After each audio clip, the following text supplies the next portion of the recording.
Uma criança muito pequena dorme na cama dos pais. Pouquíssimos minutos depois, ela está entre a vida e a morte. Não aconteceu nada. A cabeça dela explodiu. É possível?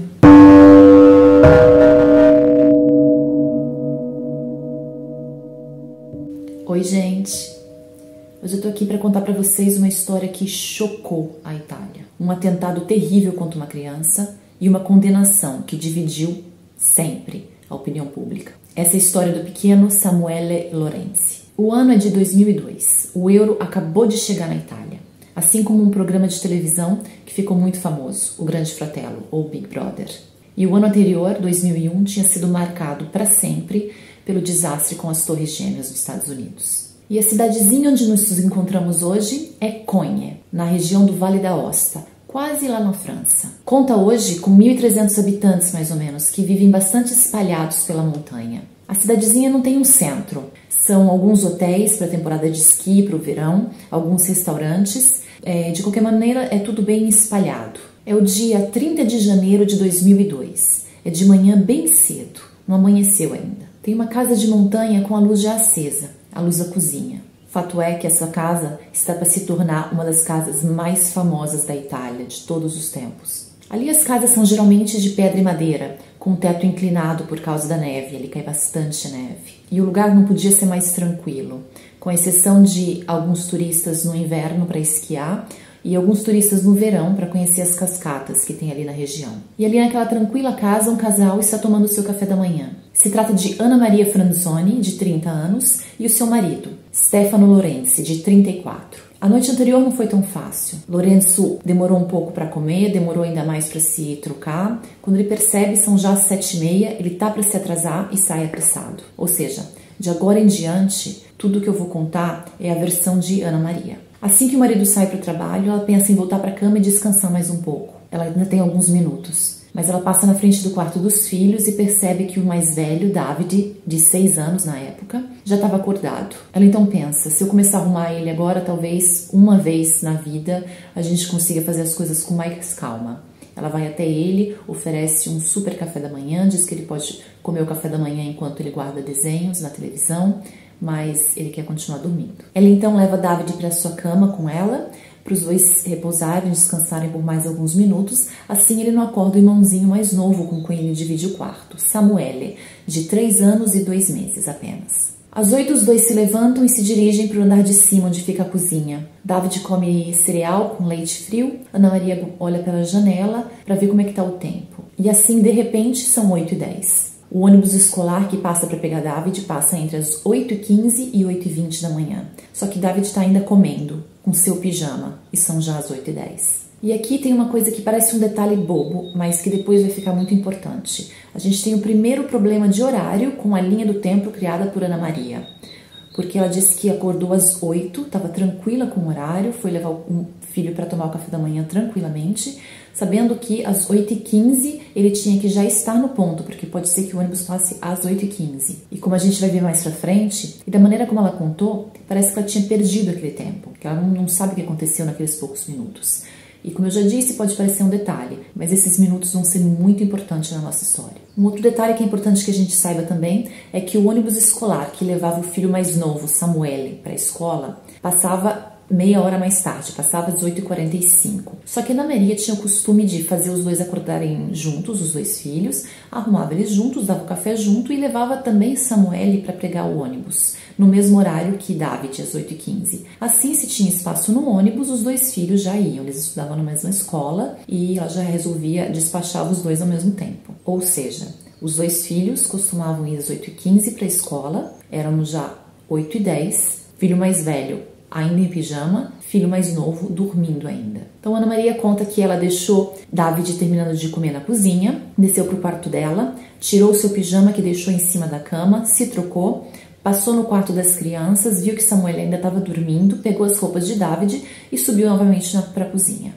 Ela trocou o filho rapidamente ali na cozinha, levou ele para o banheiro, escovou o dente, lavou a mão, colocou sapato, mochila, casaco e os dois estão prontos para sair. Mas são exatamente 8h15 e eles têm que andar ainda uns 3 minutos para chegar até o ponto do ônibus, que lembrando passa entre 8h15 e 8h20. Talvez dê tempo, dá para eles correrem, mas nesse momento Ana Maria escuta Samuele chorar no andar de baixo. Ela diz para David: vai indo na frente que eu te alcanço. Ele pegou a bicicleta e saiu. E Ana Maria desceu até o quarto da criança. Chegando ali, ela encontra Samuel já na porta do quarto. Ele tá em pé, ele já tá chorando, chamando por ela. Leva ele pro quarto dela, onde ele adora ficar. Ela cobre ele, dá um lencinho que ele gosta de ficar segurando enquanto ele chupa o dedo. Ele se acalma e volta a dormir imediatamente. Ana Maria vai até o andar de cima, liga a TV para que Samuel sinta que tem alguém em casa ainda. Ela sai, fecha a porta, vai encontrar o filho no ponto de ônibus. Chegando ali, ela cumprimenta a filha de uma vizinha e alguns minutos depois o ônibus chega. Ou seja, seriam no máximo 8h20. As duas crianças sobem no ônibus, ela dá tchau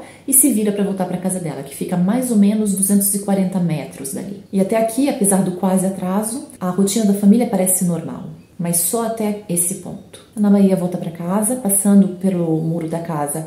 Ela passa debaixo da janela de Samuel e escuta um momentinho para ver se ele está chorando ou não. Silêncio. Ela vai para o segundo andar da casa, onde é a entrada.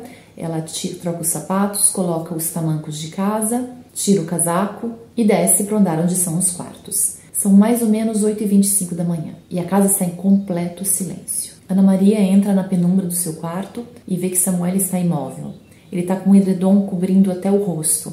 E ela pensa que ele tá jogando aquele jogo do cuco. Exatamente às 8h28 da manhã, o 118, o serviço de emergência, recebe uma chamada. Uma chamada completamente desesperada. Ele tá vomitando sangue, não respira, ele tá muito mal. Ele tá muito mal, tem muito sangue, ajuda. Por favor, ajuda, ele tá muito mal. A fazer essa chamada é Ana Maria, ligando da linha fixa de casa.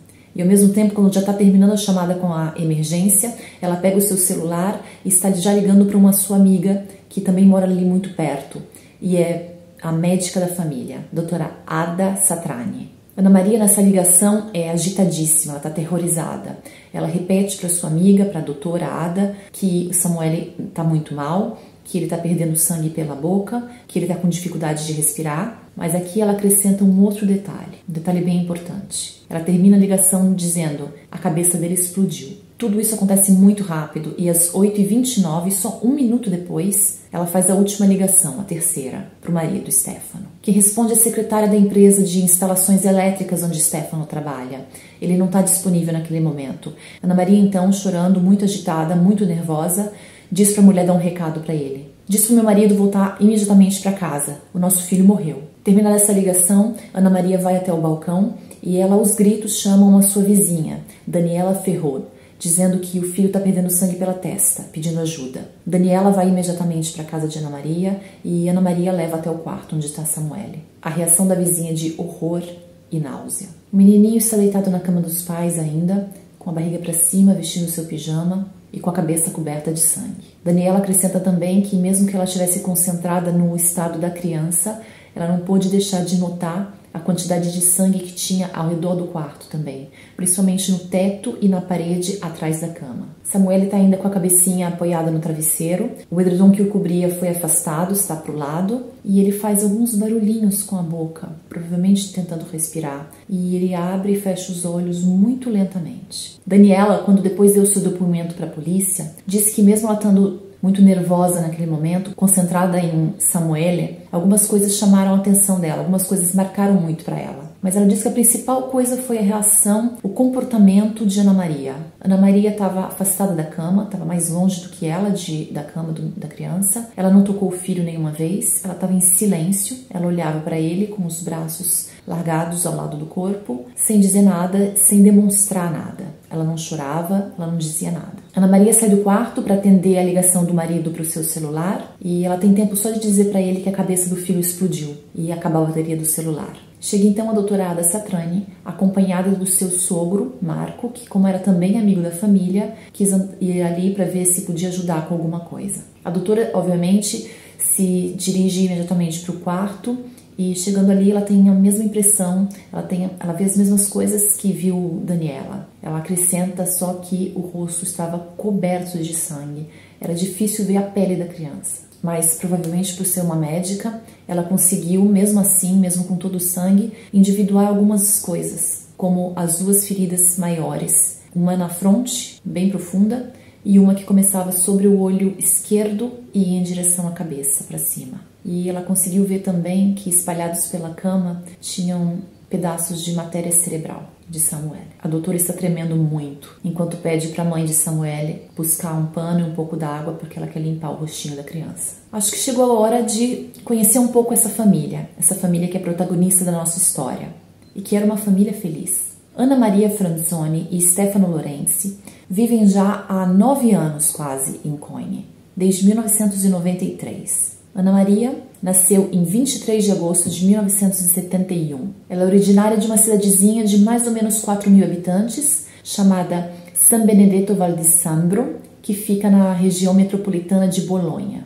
na região da Emília-Romanha. E ali onde ela também cresceu, com outros 10 irmãos. Família na qual ela foi durante muito tempo a única menina, então bastante mimadinha. Depois de se diplomar em contabilidade em 1991, ela então com 20 anos consegue um trabalho através de uma sua amiga, um trabalho durante as férias de verão só, que era num hotel ali na região de Coine, numa fração chamada Lilá, conhecida pelas suas cascatas. E é ali, exatamente no hotel que ela trabalhava, que durante uma festa ela conhece Stefano. Ele é 4 anos mais velho que ela, ele é também de Bolonha e ele está ali passando as férias com a sua família, como ele faz todos os anos. É amor à primeira vista e depois das férias, voltando para Bolonha, o namoro continua. Stefano volta ao seu trabalho de perito eletrotécnico e Ana Maria está fazendo um curso de informática. Se passa um ano e é novamente verão. Os dois vão, então, no verão de julho de 1992, de volta para o Vale da Aosta, onde eles se conheceram. Stefano, de uma vez por todas, entende que ele sabe o que ele quer. Ele não quer ser só um visitante ali, ele não quer só passar suas férias ali, ele quer ser um habitante de Coine.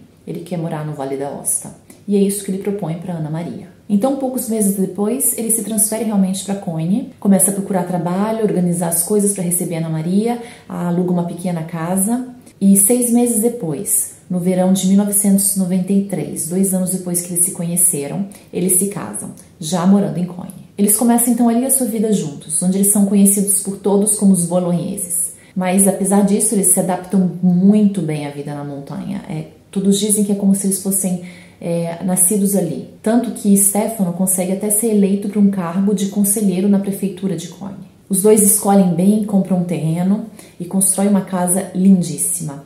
É um chalé que chama atenção, tem um terraço de madeira e a vista é panorâmica, 360 graus. E muito importante para eles também, tem um belo jardim na frente, um gramado grande, porque eles querem ter espaço, porque eles querem ter filhos. E os filhos realmente chegam. O primeiro é David, 2 anos depois do casamento. E quando David está com 2 anos, a casa fica finalmente pronta e a pequena família se transfere ali. A família tem uma boa renda, o casal está apaixonado, eles têm um filho que está crescendo saudável, eles têm a casa dos sonhos deles, vizinhos com quem eles se dão bem, eles têm amigos, eles estão bem, eles vivem muito bem ali. E então eles decidem dar um irmãozinho para David. E como Ana Maria frisa sempre, foi uma gravidez planejada e muito desejada. Então, no dia 12 de novembro de 1998, nasce o caçulinha, Samuele. Da vida de Samuele, antes que tudo isso acontecesse, é difícil falar. Ele tinha pouquinho mais de 3 anos. 3 anos e 2 meses, mais ou menos. Mas ele é bem lembrado pela sua professora na época. Ela disse que ele era muito carinhoso, que ele tinha um caráter forte e que ele amava fazer desenhos para dar para sua mãe. Mas essa professora conta algo também que foi considerado muito controverso. Ela conta que Ana Maria muitas vezes demonstrou uma preocupação excessiva com o desenvolvimento do filho, principalmente com a cabeça de Samuele. A mãe se incomodava com o tamanho da cabeça. Ela dizia que parecia ser muito grande, parecia ser desproporcional ao corpo do menino. Além da professora, outras 3 pessoas que acabaram sendo interrogadas, entrevistadas, disseram que tinham ouvido sim, tinham conversado sim com Ana Maria sobre esse fato, sobre essa preocupação dela. Essas pessoas ainda acrescentam que ela tinha muito medo pela saúde em geral dele. Ela ligava muito para a pediatra e ela tinha sempre a impressão que a cabeça estava muito quente, que ele estava sempre num estado meio febril. Bom, Ana Maria sempre desmentiu essas testemunhas e a professora. E a pediatra disse que Samuele estava crescendo normalmente e que tinha uma ótima saúde. Voltamos agora para aquela manhã do dia 30 de janeiro, quando a tranquilidade daquela cidadezinha de montanha é interrompida pela chegada de um helicóptero, que tenta pousar na casa de Stefano e Ana Maria. E assim que o helicóptero consegue pousar, a doutora Ada já está chegando com Samuele nos braços. Ela deitou ele sobre um travesseiro grande, colocou uma cobertinha sobre ele, que está já em estado provavelmente de coma. O médico do resgate então coloca imediatamente um tubinho na boca dele para ajudar ele a respirar. Bom, esse médico imediatamente se impressiona muito com as feridas na cabeça de Samuele, principalmente com a ferida principal, porque as bordas são muito precisas. Porque ele tinha falado no telefone, durante o trajeto, com a doutora Ada, e ela tinha falado de um aneurisma cerebral, de uma possível implosão do cérebro. Mas aquela ferida não era de uma implosão. Aquilo tinha sido aberto. Aquilo não era um aneurisma. E ele imediatamente contata a polícia. São quase 9 da manhã quando, desesperado, Stefano, o pai de Samuele, chega em casa. Ele chega em tempo de ajudar os socorristas a carregarem o filho no helicóptero. E ele tenta subir e ir junto com o filho, mas não tem como. Os pais imediatamente correm para o carro para chegar o mais rápido possível no hospital, mas a doutora Strani para eles. Ela diz que não adianta, porque eles não sabem ainda, eles não têm certeza de onde eles vão levar. Pode ser para Aosta, que é a capital do Vale da Aosta, da região do Vale da Aosta, que fica a só 28 quilômetros ali de Cogne.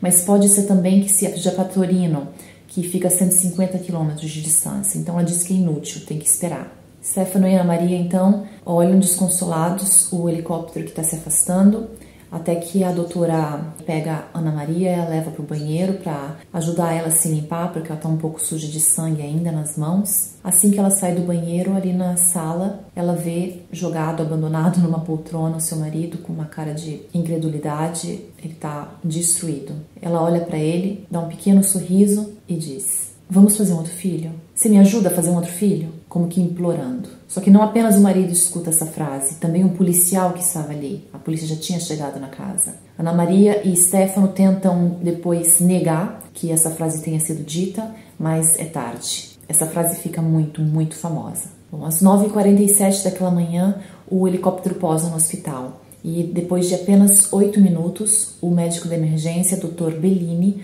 constata que não tem mais nada a ser feito pela criança. Às 9h55 da manhã do dia 30 de janeiro de 2002, o pequeno Samuele Lorenzi é declarado morto. Naquela noite, a família Lorenzi se hospeda num hotel de Cogne. Na verdade, no hotel da fração de Lilá, aquele hotel icônico onde Ana Maria e Stefano se conheceram, porque a casa deles é fechada, é uma cena de crime. Bom, no início da noite, os pais de Ana Maria e de Lorenzo chegam ali, desesperados, querendo entender o que está acontecendo, principalmente o pai de Ana Maria. Ele pede para a filha contar diversas vezes, repetidas vezes, o que aconteceu naquela manhã.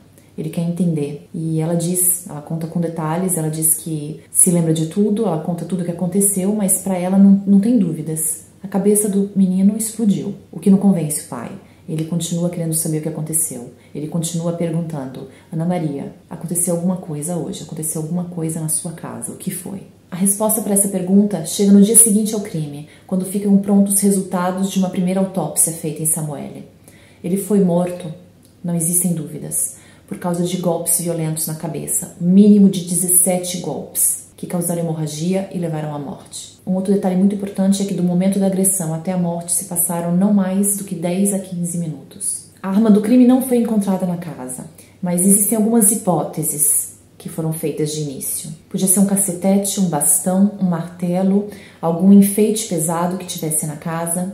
Pensaram também em uma daquelas botas de montanha que era muito comum ali na região, aquelas que tem aquela espécie de espinhos embaixo, para atacar na neve. Ou podia ser qualquer coisa, pesado o suficiente ou com força tendo sido usado o suficiente. Num primeiro momento, fala-se até da possibilidade do ataque de um animal selvagem. Bom, o problema nesse momento era que tinham possibilidades demais até. Mas só a polícia parecia estar preocupada com a arma do crime. O que as pessoas estavam se concentrando era: quem fez isso? Eu não posso acreditar.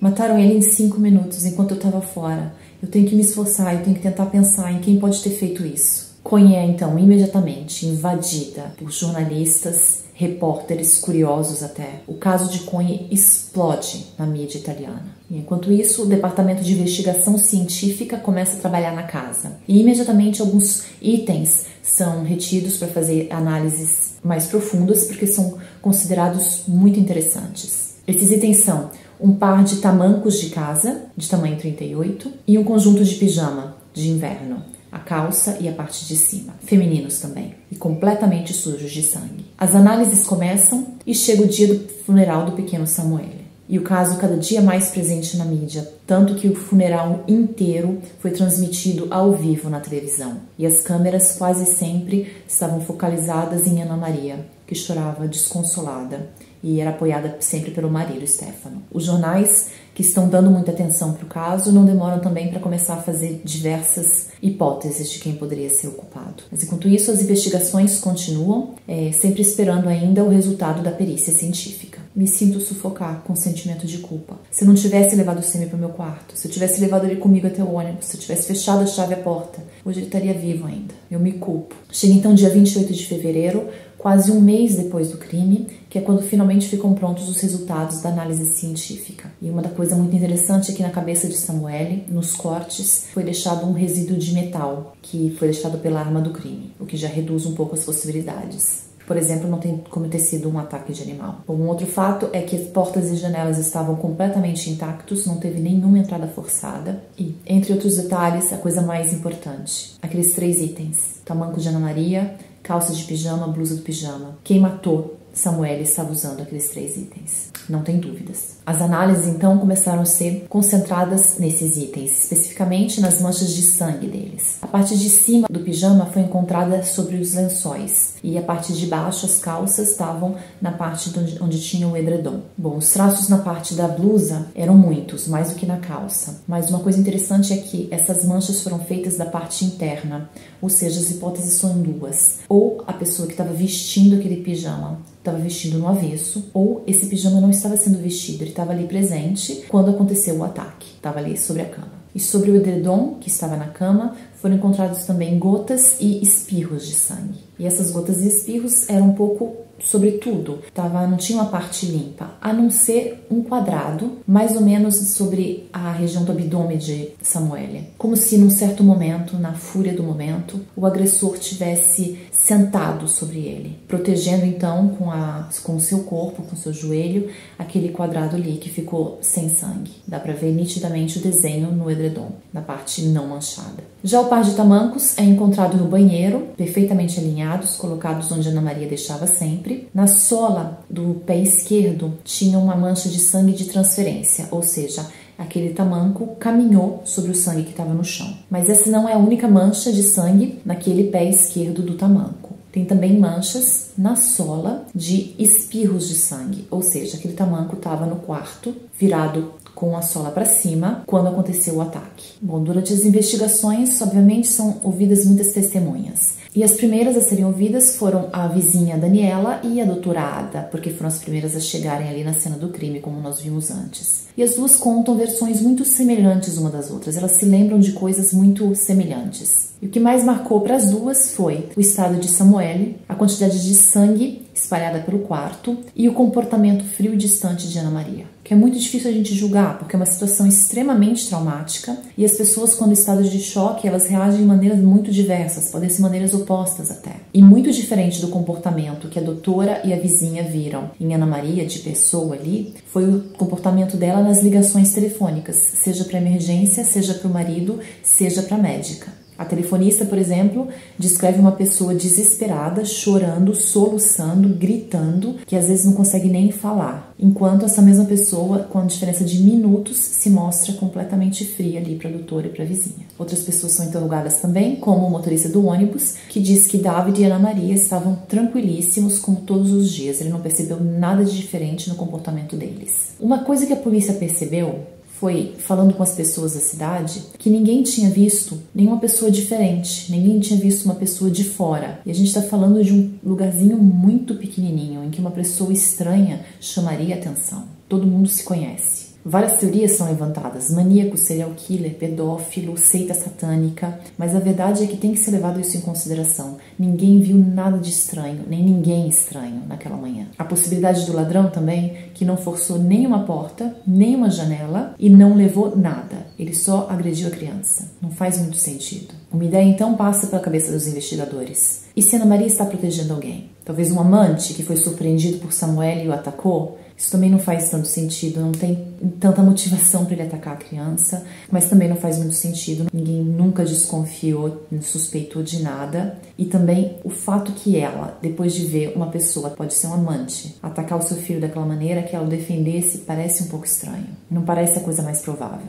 A opção também foi descartada. Ou seja, ela está protegendo a quem? a polícia tem que fazer a pergunta difícil. Dá para uma criança de 6 anos apenas atacar o seu irmãozinho mais novo com tamanha violência? Bom, de acordo com a perícia médica, não. Ele não teria a força necessária para o dano que foi causado. E os professores que estavam na escola de David aquele dia e a psicóloga que esteve com ele depois da agressão, todos dizem que ele estava completamente normal, que não tinha nenhum traço de uma experiência traumática. E é assim que rapidamente as hipóteses vão se descartando, uma a uma. Resta ela. A coisa lógica é pensar nela, a mãe. E ela é então registrada como oficialmente uma suspeitada do crime do filho, a única suspeita. A Ana Maria está morrendo de medo de ir para a prisão. Ela se diz chocada com a possibilidade. E ela resolve usar a massiva exposição que esse caso está tendo na mídia para contar a sua versão das coisas. E no dia 10 de março, ela dá uma entrevista para um programa televisivo, Estúdio Aberto. Fazem 40 dias que minha vida terminou. Tivemos uma perda gravíssima na nossa família. Perdemos nosso pequeno Samuel. Às vezes eu fico olhando pela janela, revendo os momentos felizes, a serenidade que tínhamos. Em frente às câmeras de Estúdio Aberto, Ana Maria chora muito. E ela fala também o tempo todo usando uma voz mais fina do que a dela, uma voz quase infantil, como se fosse de falseto. E ela diz que o assassino ainda está livre. Diz ainda que ela e o marido têm as suas suspeitas, sim, e que são pessoas próximas. E por isso ela teme ainda pelos habitantes de Coine. Ela acrescenta ainda que se a mandam para a cadeia, vai ser um erro gravíssimo. Mas o que as pessoas vão lembrar mais dessa entrevista não foi de nada do que ela disse enquanto estava no ar. Apenas terminando a entrevista, quando ela não sabia que as câmeras estavam ainda gravando, o microfone estava ainda atacado nela, ela vira imediatamente pro repórter e pergunta, fria, calma, acha que eu chorei demais? Essa vai ser a frase mais famosa dessa entrevista. Pode ser só um detalhe, mas levantou muitas suspeitas. E mais uma vez ela diz uma frase infeliz que leva as pessoas a terem uma ideia bem específica do caráter dela. O que ela faz, mais uma vez, usa a mídia para se defender, para se explicar. Eu sou uma pessoa sincera, tenho dificuldade até para mentir. Não é justo que pense essas coisas de mim. Durante a audiência preliminar, no dia 14 de março de 2002, um juiz declara a prisão preventiva de Ana Maria, que é então enviada para uma prisão em Torino, a 150 quilômetros de Coine. Esse juiz diz que o quadro que está sendo formado com as investigações da polícia e com os resultados da polícia científica estão montando um quadro muito grave contra ela. Mas no dia 30 de março, ou seja, 2 semanas depois, o juiz de análise de Torino, avaliando a situação, solta Ana Maria, dizendo que as provas contra ela são mais circunstanciais do que fatos. E tudo isso é motivo para continuar com esse caso na mídia. Se fala cada vez mais e não menos esse caso. Até quando não tem mais o que dizer, as pessoas estão ali comentando só sobre isso. E para as pessoas, para a maioria das pessoas, não existe dúvidas. Ela é culpada. Ela é uma atriz, ela deve ser doente mental. Mas óbvio que tem outro lado, tem também os inocentistas que não entendem por que podem considerá-la culpada se não tem nem arma do crime, por exemplo. Ou por que então, se ela é culpada, por que o marido continua do lado dela? Com toda essa confusão, o advogado de Ana Maria, Carlo Enrico Grosso, pede para o casal se manter o mais distante possível dos meios de comunicação, o mínimo necessário. Mas os dois são de opinião diferente. Eles acreditam que para explicar a versão deles, eles têm que usar sim as entrevistas televisivas. Eles acreditam tanto nisso que eles decidem mudar de advogado e contratam um muito acostumado aos refletores. Eles contratam então o advogado Carlo Taormina. Tem um rosto muito conhecido, ele quase semanalmente faz parte de um programa de televisão chamado Porta a Porta, em que se discutem casos, inclusive casos criminais, inclusive o caso de Coine foi discutido ali várias vezes. Ele também é político, ele é ex-secretário do interior e quando ele defende alguém, a pessoa é muito rica ou uma pessoa muito famosa. Eu quero provar que sou inocente, eu sou uma mãe e quero justiça para o meu filho. Ninguém está levando em consideração tudo que está sendo feito contra mim, que eu sou uma pessoa, uma mãe, sofro. Bom, as aparições de TV então continuam. E a próxima é uma entrevista no Maurizio Costanzo Show, no dia 16 de julho de 2022. Que é quando Ana Maria manda um recado para o assassino. Ela pede que ele confesse e que se entregue para as autoridades. Constanzo então pergunta se são verdadeiros os últimos boatos de que ela talvez estivesse grávida. Ela, séria, responde que isso é um assunto pessoal. Ele, muito esperto, continua a conversa por alguns minutos e, de repente, ali encaixa meus parabéns pela gravidez. E ela, em automático, responde, obrigada. Ana Maria está esperando o seu terceiro filho. E, obviamente, essas aparições na televisão não pararam por aí. Ana Maria é quase todo dia em algum programa a repetir que ela não é louca, que ela não é um monstro, que ela é apenas uma mãe. Ela repete por várias vezes que ela é sã de mente, que ela não é louca e que ela lembra de cada detalhe daquela manhã. Para provar isso, para provar sua sanidade, ela passa por bem 5 perícias psiquiátricas diferentes. Ela é bem colaborativa e ela tenta realmente lembrar de cada detalhe daquela manhã. E para os peritos, a Ana Maria parece sim capaz de entender e querer, ou seja, de acordo com a lei italiana, ela é capaz de tomar decisões em modo normal, no modo são. Ela tinha tido algumas crises de ansiedade antes da morte de Samuele, mas nada de grave. Essas crises ela conta todas para os peritos que a avaliam e eles continuam dizendo que não é coisa muito importante, ela continua sendo tida como não perigosa e segue livre. Bom, e o fato que faz com que os refletores continuem focados na família é o nascimento do terceiro filho do casal, Joelle. Como nós vamos ver daqui a pouco, durante o julgamento, essas crises de ansiedade que a Ana Maria contou aos seus peritos psiquiátricos talvez não fossem tão sem importância assim. Para explicar, a gente vai voltar agora no tempo. A gente vai para a noite anterior à agressão a Samuele, ou seja, o dia 29 de janeiro de 2002. Já é noite, faz muito frio e a Ana Maria está se sentindo mal. Ela está com a pressão tão baixa que ela não consegue nem levantar do sofá. O que é um pouco um problema ali, ela fica um pouco tensa porque ela está esperando um casal de amigos. Depois do jantar, eles iam ali para conversar com eles. É um casal de amigos próximos dela e Stefano. Mas, aparentemente, é uma coisa passageira esse mal-estar. Ela melhora e os amigos realmente chegam ali para visitá-los. E ela tem uma noite agradável. Os amigos vão embora, ela vai dormir, mas por volta das 5 da manhã ela se sente mal novamente. Ela se sente exausta, as pernas doem, o estômago está pesado, a cabeça dela gira, tanto que ela desmaia. Quando ela acorda, ela corre para o banheiro e vomita. Ela sente ainda seus braços formigando e diz que está para desmaiar novamente. Ela então implora para o marido Stefano chamar a emergência. A ambulância chega rapidinho, alguns minutos só depois, e a médica que está ali, ela escuta a Ana Maria, ela checa a respiração, batimento cardíaco, mede a pressão dela, ela diz que está se sentindo sim um pouco melhor, e a médica pergunta para ela se ela sofre de ataque de ânsia. Ana Maria diz que não. A doutora então diz que provavelmente são vestígios de uma gripe que não foi tratada. Essa doutora da emergência conta depois para a polícia que ela achou estranho que a Ana Maria estava tratando ela como se aquilo fosse uma perda de tempo, como se alguém estivesse obrigando a Ana Maria a ser visitada pelo médico, quando na verdade ela sabia, porque ela viu o casal discutir ali baixinho, que foi a Ana Maria que insistiu para ele chamar a ambulância. Então era um pouco contraditório o comportamento dela. Bom, voltamos agora para a nossa linha do tempo. Estamos no dia 3 de julho de 2003, quando é marcada a audiência preliminar. É já 1 ano e meio que aconteceu a agressão contra Samuele. O processo é marcado para iniciar no dia 16 de setembro do mesmo ano, de 2003. E o tipo de processo escolhido por Ana Maria é o rito abreviado, que é um processo mais curto, mais simples. Nem a acusação nem a defesa podem trazer as suas testemunhas, não tem aquela coisa de interrogar as testemunhas ali. O que vale são as provas já coletadas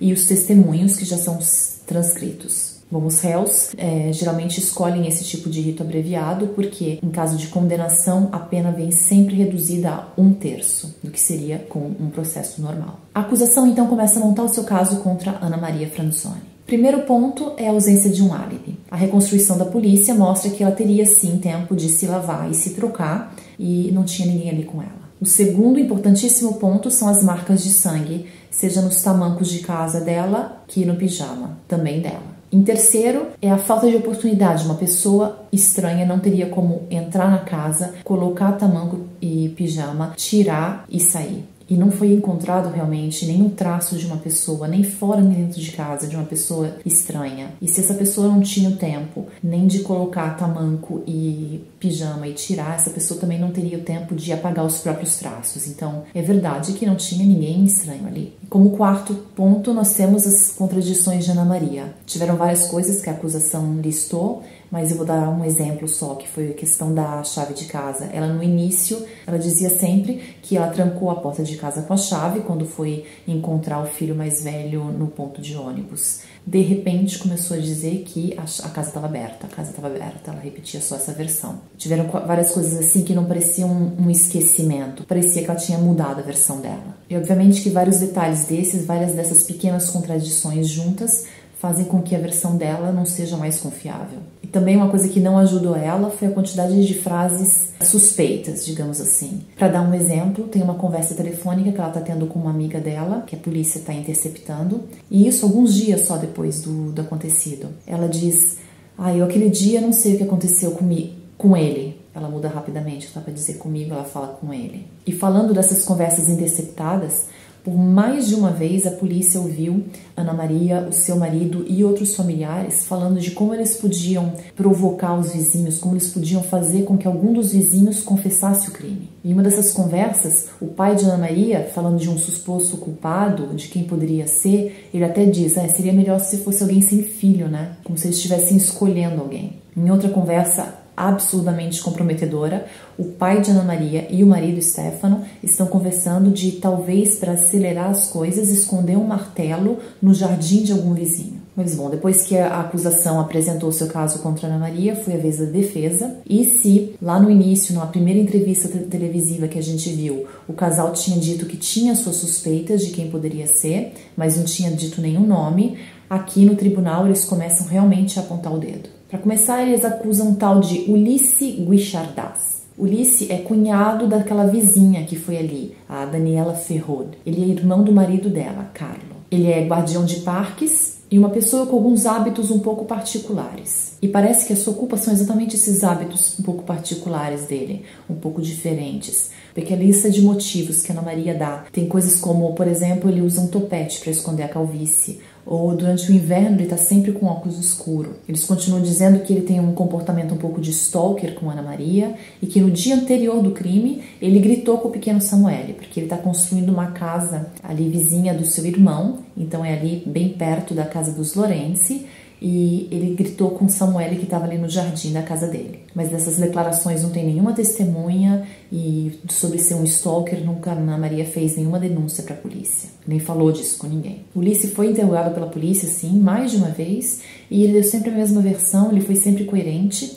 No dia do crime, naquela manhã, ele foi acordado mais ou menos no horário do crime por uma ligação telefônica do seu pai, pedindo para ele ir abrir o negócio da família. A família tem um mercadinho alimentar e quem tinha que abrir naquele dia não podia, então ele foi ali e ali ele ficou trabalhando durante toda a manhã, obviamente com várias testemunhas, né? Todo mundo que foi ali. Bom, e confirmado o álibi de Ulissi, agora chega a vez do casal de amigos íntimos de Stefano e Ana Maria, aquele casal que foi visitar eles na noite anterior ao crime, Carlo e Graziana. Bom, os Lorenzi se baseiam essa acusação numa frase que Graziana tinha dito durante aquela visita na noite anterior. Graziana, ela tinha perdido um filho por causa de um aborto e aquilo tinha marcado muito ela, uma coisa da qual ela falava muito, falava sempre. E aquela noite ali, falando sobre isso, ela virou para os Lorenzi e ela disse: vocês deviam provar o que é perder um filho. Uma frase realmente infeliz, não dá para negar, mas uma frase para sotolinear o quanto fosse grande o sofrimento dela. Mas fato é que Stefano e Ana Maria acusam o casal de ter feito alguma coisa contra Samuele. Mas eles não param por aí, essas não foram as únicas acusações. Chegou um ponto que o próprio prefeito de Cone fez declarações dizendo indignado pela quantidade de acusações contra os seus conterrâneos. Isso foi só durante as audições preliminares. Já durante o processo, como a maioria delas foi fácil de conseguir um álibi, elas não foram nem mencionadas mais, como por exemplo o caso de Ulissi. Como essa acusação contra os outros caiu, eles acharam uma nova pessoa. A acusação dessa vez, durante o julgamento já, foi feita contra a vizinha, Daniela Ferrod, aquela que foi a primeira pessoa a chegar na cena do crime. Que é uma pessoa, interessante saber, com quem Ana Maria teve ali um pouquinho de problema, teve ali uns desacordos durante a construção da casa dos Lorenzi. Mas, mais uma vez, não tiveram problemas de provar e de inocentar Daniela. Realmente, a estratégia de acusar outras pessoas não estava funcionando. Bom, e infelizmente para Ana Maria, essa foi a única estratégia usada naquele momento. Então, a gente chega no dia da sentença, dia 19 de julho de 2004. Já 2 anos e meio depois do crime. Ana Maria não comparece esse dia no tribunal para a sentença. Ela está em casa, em Ripoli, na província de Bolonha, onde ela e a sua família se mudaram depois do acontecido, o mais rápido possível. Assim que eles puderam sair de Cone, eles voltaram para a província de Bolonha. Em frente à casa de Trípoli, um mar de jornalistas, microfones, câmeras, tudo pronto, tudo gravando para conseguir ao menos uma declaração de Ana Maria ou ver ela de uma janela. Ana Maria Franzoni, então, é considerada culpada de homicídio e ela é condenada a 30 anos de prisão. Me sinto despedaçada. Como é possível tudo isso? Alguém matou meu filho daquele jeito e agora a justiça diz que eu sou a culpada. Pelas próximas semanas, o caso voltou para a mídia com força total, incluindo uma participação da própria Ana Maria em um programa televisivo em que ela já tinha participado, Porta a Porta. Sem meias palavras, o repórter pergunta para ela: Ana Maria, depois de todo esse tempo, depois de todas as provas que foram apresentadas, depois da reconstrução do crime e tudo, você não acha que tem como ter sido você sim? E você não se lembra por algum motivo, você cancelou essa memória? Eu pensei várias vezes. Eu reconstruí tudo, pedaço por pedaço. Mas eu não podia viver comigo mesmo, sabendo que eu tinha feito uma coisa dessa. Mas eu não poderia viver comigo mesma, sabendo que eu tinha feito uma coisa dessas. E depois, por quê? Bem, 8 milhões de espectadores assistem essa entrevista. Enquanto isso, o advogado Carlo Taormina está já preparando o processo de apelo a que a Ana Maria tem direito. Processo que se inicia no dia 19 de novembro de 2005. O presidente da corte, então, ordena uma nova perícia psiquiátrica para Ana Maria, mas dessa vez ela não concorda, ela não colabora e ela se recusa realmente a fazer. Mas essa perícia, de qualquer maneira, vem feita. Os peritos usam o diário clínico dela, usam as perícias anteriores, que ela tinha feito 5 já, e principalmente todo o material de entrevistas delas. Eles tinham horas e horas dela na televisão, rádio, em jornais, então eles usaram isso. A opinião deles é que Ana Maria tem uma personalidade muito imatura e dependente, se sente sempre o centro das atenções e tem muito pouca empatia. Acreditam que a personalidade dela tenha traços histéricos, que ela seja muito egocêntrica e narcisista. Uma coisa que os peritos psiquiatras acham muito interessante é que durante todas as entrevistas, sem nenhuma exceção, ela se mostra triste, ela chora, ela fala da dor dela,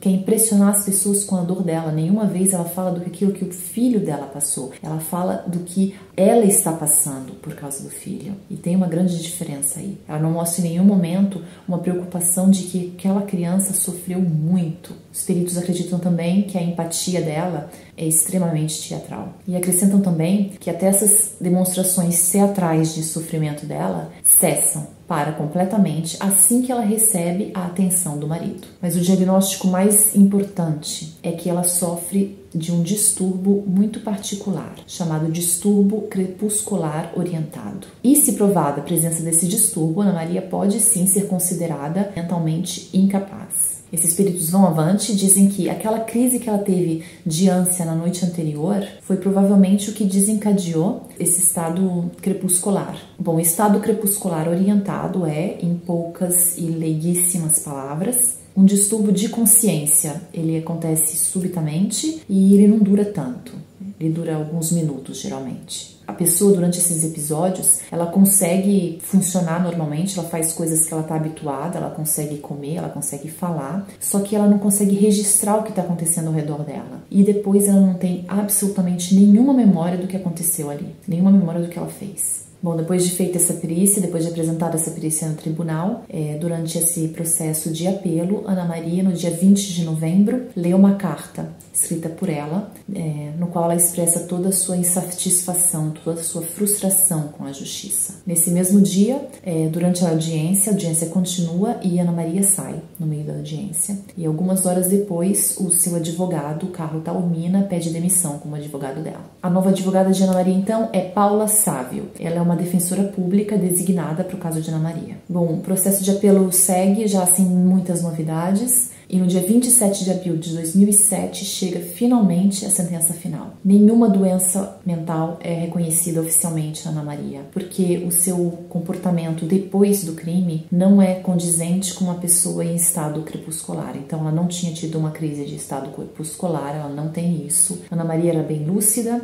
ela sabia o que ela está fazendo, ela tirou o pijama, ela tirou o tamanco, ela tomou banho, se lavou, se trocou. E tem também a arma do crime, que foi escondida. Mais uma vantagem nesse processo de apelo teve. Ela foi condenada só a 16 anos dessa vez, porque foram levados em considerações alguns atenuantes. Bom, passa-se mais de um ano depois da última sentença de 16 anos E no dia 21 de maio de 2008, a Corte de Cassação confirma a sentença de apelo. Agora não tem mais como mudar nada, são 16 anos. A pena é essa. Mas mesmo depois de um caso tão discutido na mídia, em tribunal, processo de apelo, ficou uma pergunta: a motivação. Por que ela fez isso? Bom, nenhuma teoria dada pela acusação no tribunal convenceu muito as pessoas. O que eles disseram foi que aquela crise foi causada por algum capricho, alguma banalidade que Samuele tenha feito, que causou, iniciou, foi o estopim para tudo aquilo ali. Alguma coisa em relação à cabeça dele, porque ela tinha aquelas excessivas preocupações. No tribunal, a acusação até disse que tiveram testemunhas que disseram que Ana Maria disse que essas preocupações que ela tinha levava ela a acreditar que ela pudesse perder Samuele numa idade muito jovem. Sempre aquela coisa relacionada ao tamanho da cabeça, a cabeça sempre quente. Sabendo ou não a motivação, fato é que para a justiça italiana, Ana Maria Franzoni é culpada. Ela então serviu 6 anos em um cárcere e 5 anos em prisão domiciliar, completando assim 11 anos.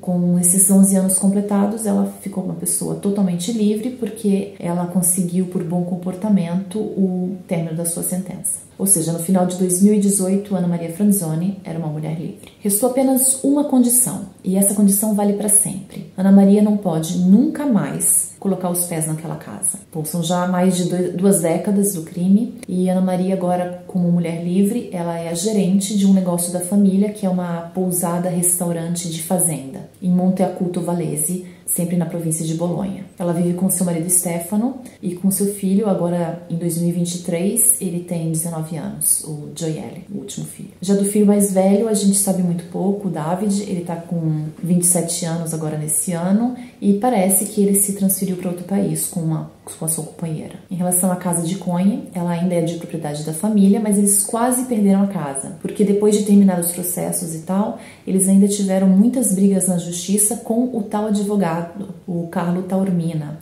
por questões de pagamento, e eles quase perderam a casa para ele. E esse não foi o único problema do casal com a justiça depois da pena, porque eles foram também acusados de difamação por aquelas diversas pessoas que eles acusaram durante o julgamento. Depois de solta, Ana Maria também escreveu um livro chamado A Verdade, no qual ela diz que ela está procurando por justiça, que ela espera ainda justiça, que não foi feita. Para o túmulo de Samuele, a mãe escolheu mármore branco. Ele está enterrado ali em Monte Acuto Valese, onde a mãe, o pai e o seu irmão moram. Sem nome, sem nada escrito, para ele não ser identificado nem incomodado. E parece que tudo que podemos desejar agora é isso para ele, que ele não seja mais incomodado. Obrigada.